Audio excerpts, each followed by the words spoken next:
Bayyanar hoton matar da Abale zai aura ya matukar girgiza Kannywood. Barka da zuwa gidan haya. Muna roƙonku ga duk wanda bai yi subscribe ba ya danna subscribe, sannan ku danna mana like domin ba mu ƙwarin gwiwan kawo muku labaran duniya kai tsaye. Ku saurari wannan bidiyon tun daga farko har ƙarshe, sannan ku ci gaba da bibiyan wannan tasha daga ƙarshe ku danna subscribe. Bayyanar hoton matar da Abale zai aura ya matukar girgiza Kannywood. In ba za ku manta ba, a kwanakin baya mun kawo muku cikakken rahoto akan fitaccen jarumin shirya fina-finan Hausa wato Abale, kan irin yadda ya samu ɗaukaka sakamakon shirin fim ɗin a duniya.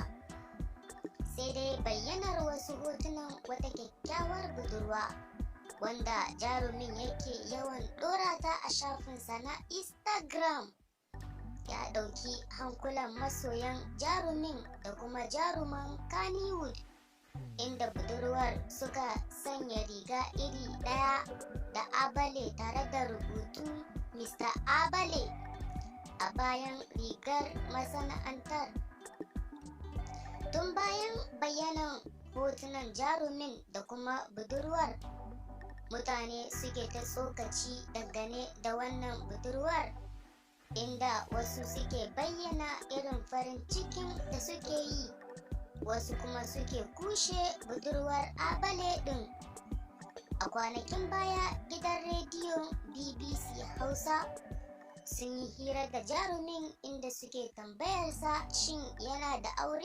Ya ce a'a, ba shi da aure amma yana da budurwa. Wannan yasa mutane suka gane cewar wannan ita ce budurwar da Abale ya ce yana da ita a hirar da suka yi da BBC Hausa.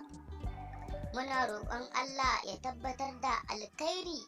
Ku ci gaba da bibiyar shafinmu na YouTube mai suna Gidan Haya domin samun labarai da ɗumi-ɗumin su. Mun gode. Za ku iya sharing wannan labarin ta Facebook da WhatsApp da sauran social media. Daga ƙarshe ku danna mana subscribe, kana ku danna mana like domin ba mu ƙwarin gwiwa. Mun gode.